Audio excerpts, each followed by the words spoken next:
Hey team, welcome back to another incredible episode of the Intentional Agribusiness Leader Podcast. This is your host, Mark Jewell. Today I am super excited to be joined by Darin Moon, who is the founder and CEO of Redox.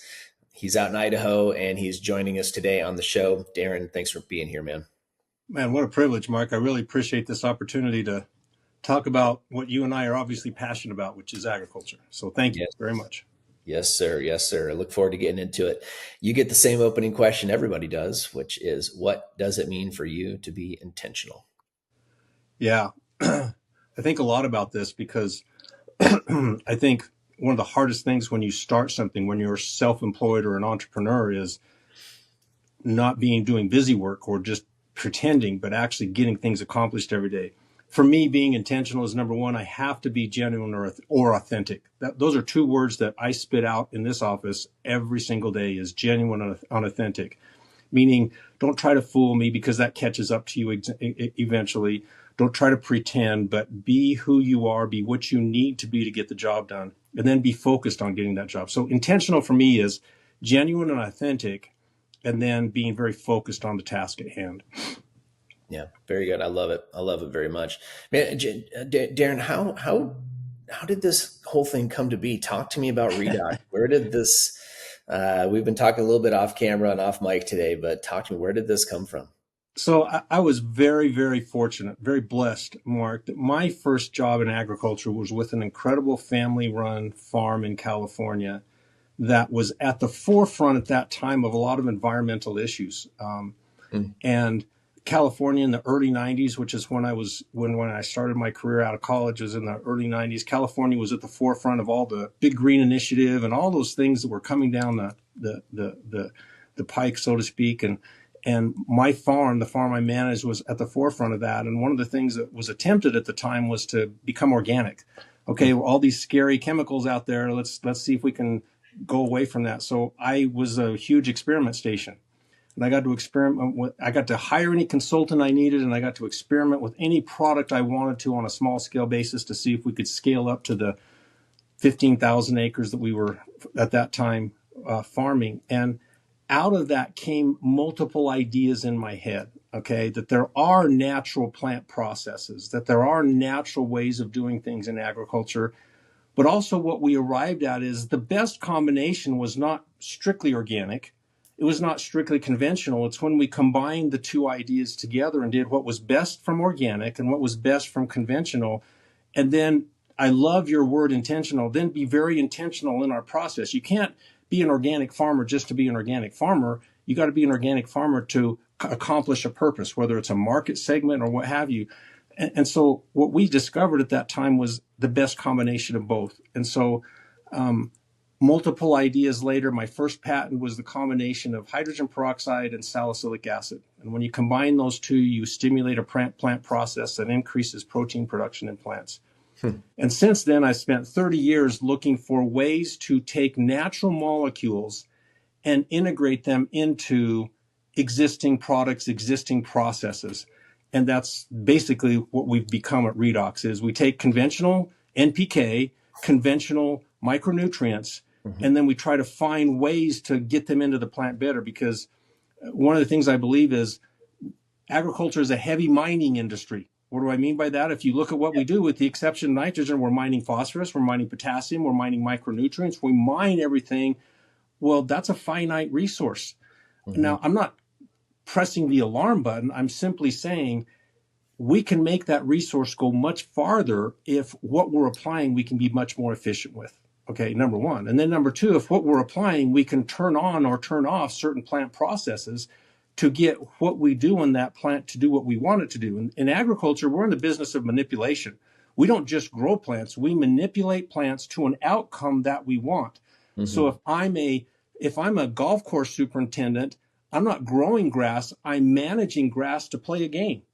If I'm a blueberry grower, I'm manipulating that plant to either get a whole bunch of blueberries or a certain size of blueberry or a certain sugar content of blueberries. I could go down the list. We're manipulators. So in our natural fertility process, can we add not just fertilizer per se, as we've been used to for the last 50, 60, 70 years, but make that fertilizer, again, I'm going to pull your word, more intentional. I Mm-hmm. need more color. I need more sugar. I need more bloom set. I need more of this, and make our fertilizer program more specific to the needs, the manipulation of that plant to get the intended outcome. So that's what we do. Yeah, it's super super cool, and it reminds me of conversations that I used to have with my dad growing up, because he was very much into. I mean, he always had a green thumb. He could grow anything, and so he liked to try different things, right? And so it sort of just melted my mind one time when we had a lot of turkey barns nearby us, and we went and got a bunch of turkey manure, and he's like, we were planting pumpkins. He said, well, when you dig that hole, go just mix in a bunch of turkey manure in the Yeah. bottom of the hole, and see what happens. And so we compared that next to one where we didn't do it, and it was, one took off and one didn't. They both grew, but one took off and one, like crazy, and one did not. And that just, he certainly piqued my interest, and so it was one of those things where I had that very visceral, firsthand experiences of Right. doing it. And one more thing, this is interesting. So we actually grew up on a leach farm rather than a crop producing farm, right? So my dad was a wholesale fishing bait distributor, Yeah. Wow. and so leeches were our primary product, given that we were in a specific part of Minnesota where we had access to lots and lots of leeches. Most of the world does not. Fun fact about north central Minnesota. I did So not know that. see, it has the most abundant population of leeches on the planet. I did not know that. Due to the glaciers. Another conversation for another day. But he was always looking for ways to get better. And so we would take the leeches we couldn't sell, and we would put those into a 2-acre pond just down the road from our house. We'd take these little tiny leeches that were too small to go fishing with. He would screen them out, sort them out, and then we'd dump them into the pond. And I'm talking like we would put 1,000 pounds of these little things in there down in the spring. And then he would go over to the ethanol plant. The ethanol plant had DDGs that would fall on the ground that didn't quite make it into the truck, and they would let him pick them up for free. We'd get the DDGs, we'd put them in the truck, he'd put them on the trailer, and he'd bring them over, and then he would put me in a 10-foot John boat with some pails full of DDGs to go dump them in the water. The microorganisms in the water would then digest the DDGs, and the water would just turn dark with all these microorganisms, and then the leeches would consume them. And you could trap those leeches back 3 weeks later as a jumbo-sized leech. And no kidding. That is fascinating. That is fascinating. Your story just reminds me of, you just described every day at Redox. You just described every day, which is, if you're not creative, you're probably not going to last very long here. If you're not thinking about a way to improve or do something differently or come up with a new idea, not just agronomically, how we run the business, how we treat our employees, on and on and on. You just described every day here at Redox. That's fascinating. Yeah. So good. So good. Well, tell us a little bit about the company, your people, the business. I mean, we want to hear what leadership on a day-to-day is like at Redox. Yes, thank you. So we are a family-run business. Okay. I founded the business, and I have been, again, absolutely blessed that my two sons are now, basically, I'm a hood ornament now. They put me out in front when they need to show something. They run the business day to day. It's their thing. I was a guy that invented something and then backed into owning a business. I didn't have a business plan and then come up with something. I invented something and then backed into a business. So I've always felt like I was kind of inadequate. I built a great business, but I probably made a few mistakes that most other people might not make, because that was not my area of expertise. Mm-hmm. My two boys, that's their thing. And they have done a great job of now bringing us to be more disciplined. I'm not very disciplined. I'm an entrepreneur, so I get an idea and I run with it. Like, no, Dad, stay in your lane. Okay, that's what they do to me every single day. They lock me in my office, so to speak. So, so we are a family-run business. My two boys are the leadership team of the business. We have a great leadership team. Okay. That meets on a weekly basis to deal with A, what's going on, and then B, what needs to be going on to keep us in business for years to come. And then we have a great organization throughout the United States and in a couple of spots in the world that is out representing our material to retail outlets. Yeah, fantastic. Over the last 30 years, Darin, what's been the biggest challenge, do you think, to overcome as a leader? Yeah, being the new guy on the block, and anybody that's listening to me that's come up with an idea can understand that agriculture, we're very conservative, we're very entrenched in our ideas, and we're very successful. So along comes Mr. New Guy with a new idea that's actually meaningful, but fitting yourself into that traditional agriculture. We're still fighting that battle. It's still something to overcome, which is how do you market something that is you view as absolutely necessary, that has proven science behind it? How do you get that into the system? And we're committed to work with our retail partners. We're committed to work with the science side of this. We have, oh man, I've lost count how many dozens of research organizations and institutions, not only in the United States, but across the world that we work with to not just bring an idea, but bring an idea with the science and the explanation along with it. But that's probably yet today our single biggest hurdle to overcome is marketing and integration into an existing marketplace. Yeah. Yeah. Yeah. Yeah. I can deeply relate.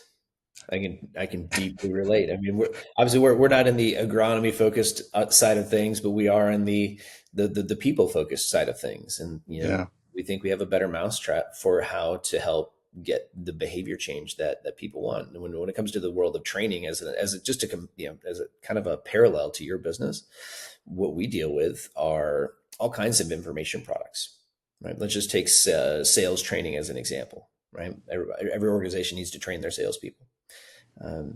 And quite frankly, you can go get all of that sales training today for free on YouTube. Interesting. The cost of information is effectively zero. And in the advent of AI, it's even more close to zero, because within the year, I believe I just did a post on LinkedIn about this last week. Within a year, the cost of all information will basically be zero. Zero. Yeah. So, I mean, I can go on today and I can create a really, really good training on any one of your products to train salespeople on how to sell it in about 10 minutes.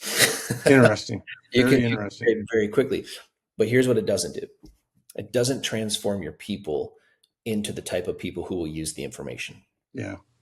Right. And that's the part where, we have to get into the market. We've got to get into the earbuds and the truck speakers of the people making the decisions and challenge them to say, hey, when you're training your people, sure, you can give them all the information. You can hire somebody who comes in and delivers that information in a really good way. But if it doesn't net change, behavior change that impacts your bottom line, then it was a waste. Mark, that's really interesting you bring that up, because we're in that sea of change right now. So I'm a technical geek. Okay. I spend hours a day reading research papers and, all that stuff. Okay. And for years, we would literally try to download that to our team. Okay. Mm-hmm.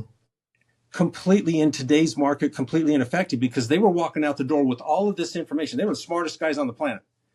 But to your word that I love, the intention was way too unfocused. They went out there with way too much information rather than the information necessary to get things done. Okay. So I love your point of, you can Google, you can use AI.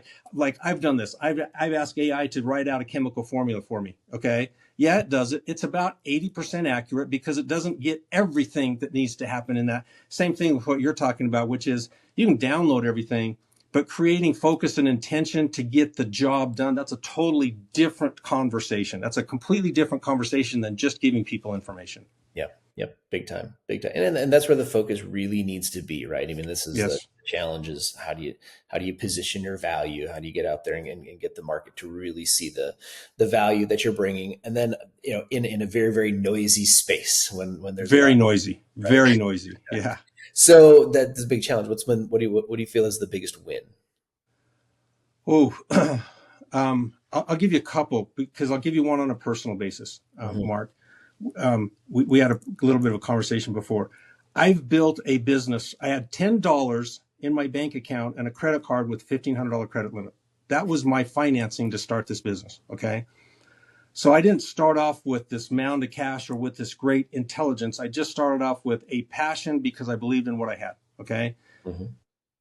30 plus years later, 5 children, 9 grandchildren. I still have a wife that loves me. Wow. There's the win. Wow. That is a win. Okay. That is a win. In fact, we can't wait to be together. Our family is very close knit. So I went through all the grind of, I think on Delta, I have 6 million flight miles, and multiple airlines. Sometimes we charter planes to get where we need to go quickly, et cetera, et cetera. I mean, I'm gone a lot, 150 plus nights a year in a hotel room. Okay. And through all of that, I have three incredible daughters, two incredible sons, incredible grandkids, and all of that's really, why did I start this? To help my family. That's why I started this in the first place. So it was never an option to not have my family in this process. That was never an option. If it would have come to a choice someday to say, you got to stop doing this to keep your family, that was not a choice. I would have absolutely done it. Fortunately, because of the wonderful woman that I married, that never became an issue. When I'm out traveling, she's running kids around. She's doing everything while I'm out building this business. That's win number one. Win number two, I would say, is surviving the noise. Okay, so I'm in the biostimulant business. I was doing biostimulants 30 years ago when nobody even knew what that was. Yeah. Okay. Now everybody's a biostimulant company. In fact, including the companies that 30 years ago weren't biostimulant companies, they've taken the same product and just written the word biostimulant across it. Okay. I have survived all of that noise and been part of a agriculture movement now of improved ways of doing things. And we feel we're one of the leaders in that. I won't claim to be the leader, but we're one of the leaders in that. I made it through all of that noise, and I made it through financially whole. We're a very well-heeled financial company. We haven't leveraged ourselves to the hilt. We're very conservative because in the end, I don't want to hire people just to have to lay them off 3 years later. That's just not, we build a family company. That means that the employees that we have are meaningful to us, and we want them to be successful. We want them to raise their kids. We want them to be a part of their community. We want them to have the life that they dream of. We're just a vehicle to help them get there. That puts the responsibility on us to be a financially sound and fiscally responsible company. That's the other win. Too many people are leveraged. Too many people are in the, not knocking it, but the VC space where you go out and get all this money, and then what do you do with it? Or do you have a purpose? Do you have a meaning behind it? All of those things that we've kind of avoided because we wanted to be, my goal never was to grow and sell. My goal was to grow and make a change. I wanted to change an industry in a way that I felt it needed changes, which is how we apply and how much fertilizer we apply. So that's the second one professionally. Yeah, beautiful. Both are incredible stories, and I love hearing the passion in your voice as you talk about it. And we need to normalize this conversation, right? We need to find a way to scale this type of conversation and get it in more earbuds and truck speakers of more people to see like these are the real fruits, right? One of the things that never was in my vocabulary, in my mind was, and I just see this so much right now in startup or in agriculture, is startup to sell. I never wanted to sell. I wanted this to be a legacy business, and I'm fortunate that my sons wanted to be a part of it. But if everybody approached their position, what if there was not a big cash payout at the end of the rainbow? Would you keep doing what you're doing? Do you believe in it enough that you will keep doing it even if you're making a good salary, but there's not this huge cash payout at the end? My answer was yes, because, man, it's only been recently that I've found financial success. For 25 years, my wife had to pour more water in the soup. Okay. She had to find ways to make things go further. We had to push the car down the road to the gas station sometimes, literally. Okay. So in all of that, would you be willing to keep doing what you're doing if there was not this huge financial payout? I think that would change our industry because, man, 10 years ago, there was this huge influx of all this money, and that's pretty hard to come by now. And Let's just talk about the marriage and the family side of it. If you could go Sure. back and just dissect that for, there's this picture, there's a 28-year-old out there listening to the show who's been maybe even going through it, right? Or has got that young family, or is just getting their platform underneath them for whatever they're going to do in the industry as an employee, as a business owner, as a leader, whatever the case may be. What 2 or 3 things would you recommend to that person? Yeah, thanks for this opportunity, because I have learned a few things, not because I was brilliant enough to do them, but because I learned from my mistakes, and I had a very patient wife that allowed me to do that. So number one, I'll never forget this. Early on in my career, this farm that I worked for and managed was a large farm, and I had a position of responsibility there. And I remember one time coming home, and it was a particularly bad day, and I was perhaps not as kind to my wife as I should have been. Okay. And she very lovingly looked at me and said, "I am not one of your workers. Don't treat me that way." Wow. okay, that set me on a path to show her a level of respect constantly. I don't take work home. When I'm home, I'm home.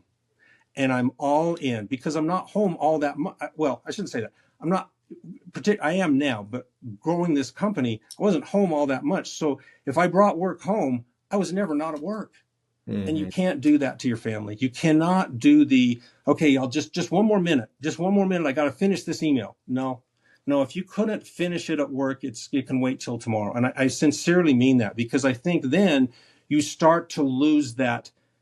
I'm going to keep using your word, that intentional contact that is necessary to keep that family unit together.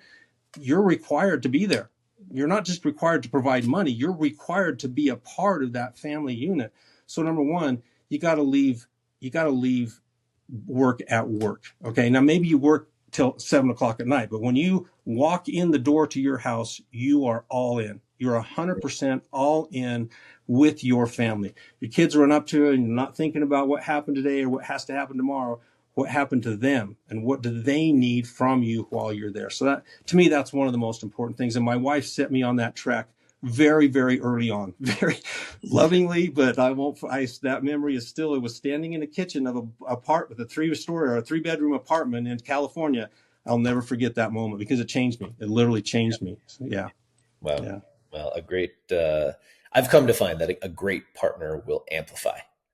Absolutely, Mark. Absolutely. I would be half the man, less than half the man I am without my beautiful bride. I would absolutely be. Yeah. I know a lot of people just struggle to turn it off, especially dudes. Like we really struggle to turn off the work brain, and I know everybody struggles to kind of stop thinking about the things that got to be done. Or maybe if I'm a mom, I'm thinking I'm at work and I'm thinking about Yeah. all the at home stuff that's got to be going. Exactly. Yeah. So it goes both ways. But I mean, has anything worked for you to help just so separate? so um, I a couple of things have worked for me. Mhm. Number one, it is a mental process. It doesn't just happen. You have to be, and it's why I appreciate the opportunity to discuss this. Is now that I'm older and I have grandkids, and I'm not so immersed in the daily culture of the business, I look back and see all the things that I might have missed. And I know this sounds like an old person saying this. This is the old guy talking. Quit saying that. If I'm 25, I didn't want to hear this. Other Mhm. than every old person says this, so maybe it should be listened to. Which is just make sure that when you're there, you're there. And that takes mental effort. Like I promise you, I wasn't immediately successful at turning it off when I walked in the door. But again, with the help of my wife and the reminder, and then I'm blessed to have great kids. Wow, I did want to. Eventually I did want to be there. When my son's playing basketball, I'm all in. I'm not at the game with my computer, typing on my computer. I'm watching him or whatever activity we're at. I tried to be there. And look, I'm not perfect. I slipped or things happen and it was a bad day or some big work thing is coming up. Of course, those things happen. But Yep. if you allow them to happen all the time, you're just literally rushing by the most important thing in life, which is wife and family. You're literally running by it, and they're reaching out, wanting to be a part of your life, and you're just saying, "Man, I got something more important to do." No, you don't. No, you Mhm. don't. So I know it's the old guy talking. I know that. Okay, I'm 63 years old, and so I'm the old guy now. But when I was 25, there were 63-year-old guys saying the same thing. So after a while, maybe that message should take, which is, I'm not saying don't work. I'm saying when you walk in that door, you turn off the truck keys and you walk in the door, everything stays outside. You have to do that. And it's a mental, again, if you're self-employed or if you're running something, if you're successful, you have mental discipline. This is just something you have to add to that mental discipline of it doesn't just happen. I got to work at this. Yeah. Yep. Yep. Yep. You bet. Thank you for sharing all that. Thank This you. to me, this is the reason that we have the show. That we need to be normalizing this conversation. We need to be having this conversation more through our Thriving Leader program. Over the years, we've had a lot of people that have just made the choice to get healthier, lose weight, fix their marriage. I remember one guy, John, who he was a great salesperson. He just was always on his phone. He was never not selling something, including at the dinner table. And he finally started checking his phone into his office Yeah. as soon as he would Yeah. walk in the door, he would check in his phone, and he didn't touch it, and Yeah. until like at least until the dishes were put away. Yeah. And you know what happened? His sales went up. Yeah. I, you can't, I'm really now about 8 years ago, I had a cancer scare. Hmm. Not overly serious, but it could have been serious. I caught it early enough. Okay. So I'm really into health, but I'm not just into physical health. I'm into mental health. Your Hmm. brain can't be on all the time. It cannot be on all the time, or you get less and less effective. It gets tired, just like you can't run 900 miles a day.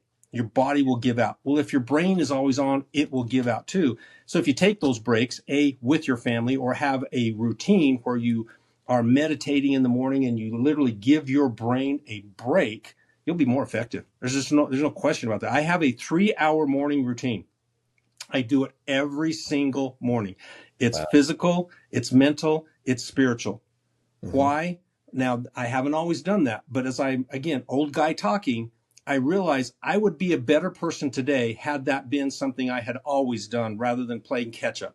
Hmm. So, very, very critical that, to your point, I take those breaks, I give my brain a rest, it allows me to refocus. Yeah, those things are critical to success. Not being at work all the time, but the discipline to focus on what is necessary, and that includes self-care. Self-care. Yeah. Hmm. Big time. Could you walk us through a morning really quickly, high level? Yeah. What's your Five routine? o'clock. Five Yeah. o'clock in the morning. That's when I start. I was up at 5 o'clock this morning. We have a little gym here at work. I live about 5 miles away from work. So I drive over 5 o'clock in the morning. I have an hour workout routine that I do every single morning. Okay. Then I do a cold plunge. Okay. I'm still cold. Okay. I Yeah. do that.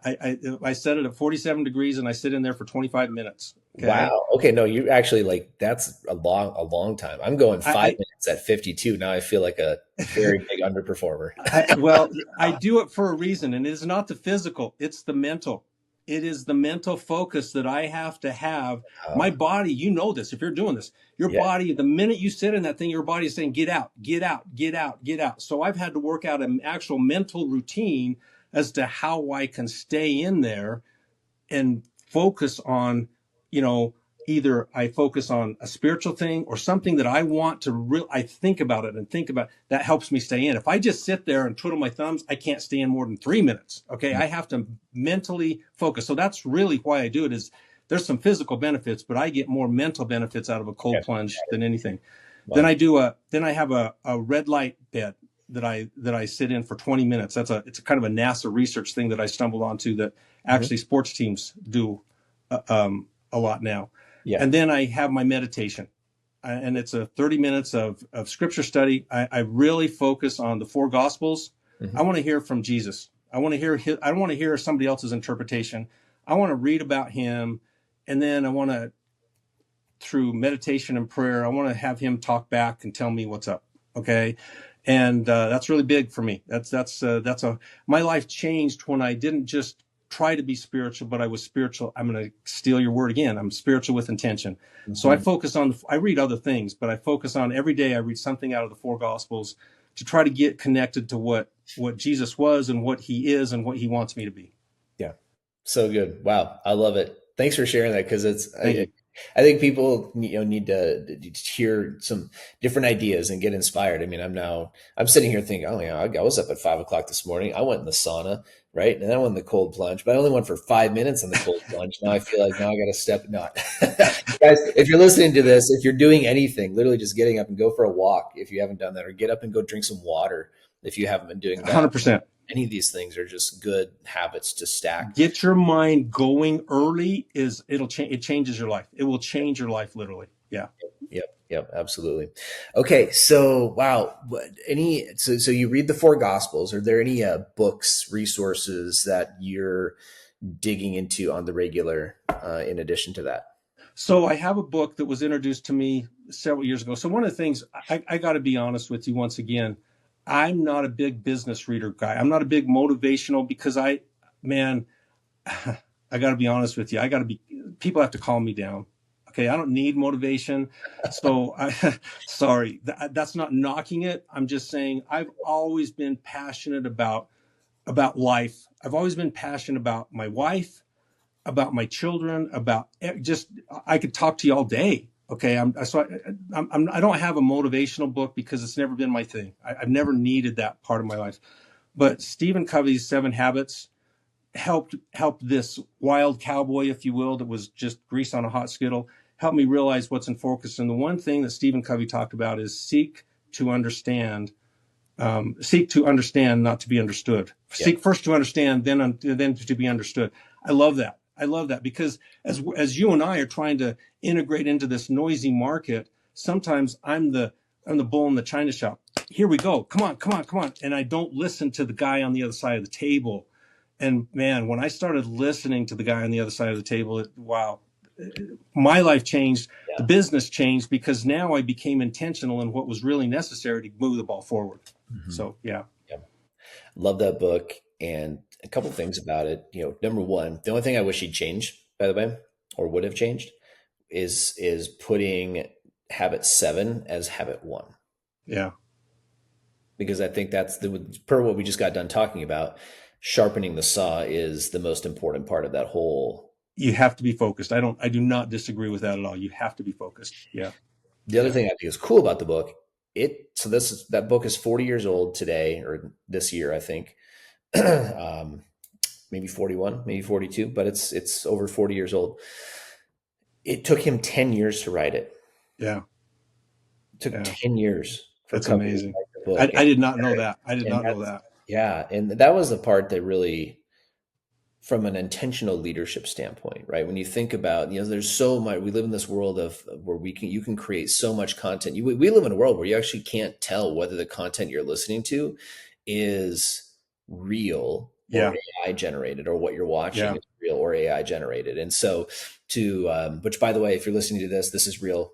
And I are having this conversation, not under any sort of coercion or anything. This is an actual conversation being recorded and put into your earbuds and truck speakers. But Covey took 10 years, to write that. And so the level of intention that goes into doing that, my wife put out a book just last year called Drop the Armor. And it's about her journey, her faith walk, and who she's become. Yeah. She handles all of our executive coaching. That's what the arena that she's in. And I watched her labor over that thing. She wrote every single word. Wow. Into that book. It's 400 pages, and it took 2 years. Unbelievable. What they don't tell you about writing the book is the easy part. It's after you write the book, that's when the work comes. That's only 20% of the whole process. But when it comes to like the editing, yeah, and the promotion and getting the book into the market, and we're still working. I still lug 8 or 10 books every time I go do an event, and I sell them in the back of the room to the people who are there. Right? So wow, that is cool. That is a cool story. Yeah, wow. Yeah. Wow. So I also try to decompress once in a while. Mm-hmm. So I'm from the West. I'm a wannabe cowboy. Okay, so believe it or not, nobody on this podcast might remember this, but I have a collection of Louis L'Amour books that I go through. Oh, yeah. Okay. Yeah. I actually went to Durango, Colorado, and stayed in the hotel where he wrote a lot of books. I'm just geeky that way. And then I love David McCullough. I'm a history buff. Okay. And David McCullough, his book, John Adams, and all, I could go down the list of books. I've only read about a third of them, mm-hmm. but I really enjoy his writing because he tells a story. He doesn't just give you the facts. He actually puts it together in a way that you actually find yourself living in that moment. And he's a great author. So good. Well, we take these books, Darin, and we load them into a resource library that's built into a program that we built called Jericho. And then what we do with Jericho is we help companies build highly personalized individual growth plans for their people and create strategic learning design for their organization. And it has a growth plan for each person who uses it. And so think of it as everything a chief learning officer would normally do to plan for training, we do with Jericho. And what's cool about it is it provides personalized resources that people like you have recommended to our Yeah. community. And Yeah. if somebody's working on leadership, it may recommend 7 Habits of Highly Effective People, or if they need to learn about John Adams, it might, Right. Right. Right. David McCullough. So we pull all these out of the show, and then we put them, make sure that they're in the resource library so that our audience gets access to those. So, Well, so I know you've already done this probably, but I would just throw the obvious one in there, which is the Bible. Okay, you gotta, doggone it. That's the grounding. That's the lightning rod to keep you grounded into being humble, being approachable, being a real person. That's how I stay real. That's how I stay real is making sure that every day I get something out of that book. Yeah, so good. It really is the basis for all personal and professional development. Correct. The part that I didn't understand, even as a young kid, I was a big FFA kid growing up and loved all the leadership stuff and the motivational stuff, and went through the trainings, became a trainer. That's where I got my start in speaking and training, was in FFA. And even then, and I was around a lot of, Christians. I wasn't raised in an overtly Christian household. I was forced to go to catechism and stuff like that in our little Catholic community, but never really got it till later on in life. And thank God I did when I got it. But I never understood that the word is alive. Yeah. But when you read it now, when you really understand, and by the way, if you're listening and that doesn't resonate yet, just go read it. Yeah. Just give it a chance. Just go give it a chance till it does. Yeah. That's what I fully believe that if you're intentional about why you're reading it, you're not just trying to impress your friends, you're not just trying to make it part of a podcast, but you're fully intentional as to why you're reading it, just give it a chance. Mm-hmm. It'll reach out to you. You won't have a choice. You won't have a choice. If you give it enough time and give it enough energy, it will reach out to you. No question. So good. Darin, talk to us. Actually, I have one more question I want to ask before I get to this last one. What's the wildest, plant-inspired idea when I think about finding molecules, I've spent a lot of time in South America, and so they do some amazing things with molecules in the jungle. And that's where a lot of inspiration for certain medicines and different things have come from. The Lord created an amazing world where a lot of these things just exist in our natural environment. We maybe just haven't figured out how to manipulate the plant's behavior with them yet. So I'm curious if there's any just wild plants. Yeah. Sorry, but you got me. This is my lane, so be careful here. Okay. So a couple of things I would remind people. Something that people take frequently is a plant extract from a willow bark, which is aspirin. Bayer Aspirin, one of the largest companies now in the world, started with the South American jungle, and they noticed that the natives would chew this bark, okay? And chemistry, we come up with the extract of willow bark, which is salicin, and then we take salicin and make salicylic acid. That's aspirin, okay? That's a plant extract. It's a manipulated plant extract, but it started with a plant. We're in that business, and if you'll just allow me, probably the wildest thing that I'm personally involved in is we literally take the husk of a walnut. So the people that aren't familiar, you have three parts. You have the plant, obviously the tree. Then in the fruit, you have the husk, which is this fuzzy, velvety shell. Then you have the walnut shell, okay, that's the hard part that you're used to cracking. And then you have the meat that you eat. We take the husk that everybody tries to get rid of and throw away, and we discovered in that husk, after we dried it out and played around, we found a molecule in there that will allow us to enhance nitrogen metabolism in plants. And that's pretty wild because we're not enhancing nitrogen metabolism. I went to a congress, an international scientific congress last year in Miami, and people were getting excited about 3 and 4% optimization of nitrogen. That was the holy grail, okay? And I just sat back in the room and smiled, okay? Because we have 15 years into this material with loads of scientific evidence, including genetic markers and gene sequencing, that we're at 50%. We're at 50% nitrogen optimization. So that means I have a corn crop in the Midwest. I use 250 to 300 units of nitrogen to get 300 bushel of corn. I can do the same thing with this molecule with 150 units of nitrogen. Wow. That is just we have to be careful, but now I just can't contain myself anymore. So we talk about it freely, okay? Because we have so much evidence. We have this isn't new. We have years and years and years behind this. It took us years to write the patent. The patent is, I forget, 75 pages long. Okay. On and on and on and on. Okay. That now we're ready and we're trying to bring this to the commercial market, again, in a noisy market. But that started with an idea of taking this throwaway part of a plant that nobody wants to have anything to do with, and we ground it and had. I'll share this one story. My favorite number is 394. That's a weird number. That's a weird number. Okay. I have a plaque sitting over here on my desk that Jim actually gave me. It's got 394 on it. 394 failures before I got my first patent. I went through 394 chemical pretzel gyrations to come up with my first patent. Well, I could go down the list of just believing so much in what you do that you stay at it and stay at it and stay at it. So yeah, finally coming up with these botanical extracts. It's a process. It's a process. Yeah. Wow. Unreal. That is super cool. I'm so excited to see where this goes. So For you am I. Yeah. to talk more about it publicly, to see what that does for agriculture, right? Yeah. I mean, especially in a world today where if the numbers work out, and I don't know the cost of it, but if the numbers work out where you can help a farmer save a dime, he's interested today. It is very cost effective, and for particularly domestic consumption, when we have a world that we are one bad day away from the price of nitrogen doubling. Mm-hmm. Think about it, okay? Because we've exported all that, and I know that current administration is trying to onshore all that stuff again, but think about the exposure that we have to the world economy in our agriculture inputs. It is significant. Mm-hmm. So anything I can do to lessen my reliance on international issues, nitrogen being a big one, that's one of the things that we're excited about, is bringing stability to the market, because that market fluctuation of price of oil, price of natural gas, all of that is huge to a farmer. It's huge to a farmer. It influences him in ways that I'm not sure is appreciated. And if we can do anything to reduce the dependence on that, that alone is worth talking about. That alone is worth talking about. Wow. So good.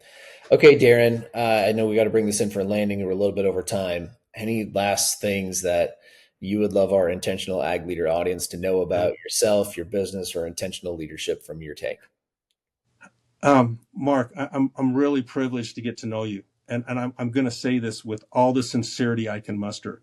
The number one product we have is the people that we employ. Mm-hmm. That is the number one product that we have. And agriculture has incredible people involved in it because they're passionate. They believe in what they're doing. They love getting up at wee hours of the morning and being involved in this really, really hard business, because it's here. It's right here in the heart. So first of all, self-care, which you teach. Second of all, caring for the people that you employ, from the guy driving the tractor, or the guy doing the chemical mixing for me, or the guy that's the CFO for me, or all those people in between. They all have an equal level of importance, and the training it takes to know how to motivate and treat them well is, I think, the number one issue facing agriculture right now. Yeah. Agreed. And as it says in the good book, you'll know a tree by its fruit. Yeah. Amen, brother. How do we find out more about Redox? What's the website? What's the social hand? Anything that we should be reaching? Yeah, redoxgrows.com. redoxgrows.com is our website. Okay. Jim does a great job of managing our communication, and we're also on LinkedIn. And I apologize, but perhaps through your podcast we can do some links. Man, when you put a computer in front of me, I just freak out. Okay, so it's just not my thing. But we have all of the social media and all those contacts available. We try to be very active in that, and love for people to just get to know us. Just get to know us, okay? Because we love what we do. It's not just a product we sell. It's a purpose that we sell. It's a purpose that we sell. Mm-hmm. And we'd like to, any opportunity we have to talk about that, we'd appreciate it. Very good. Darin, thanks for being on the show. Mark, thank you very much. This was a privilege. Thank you very much.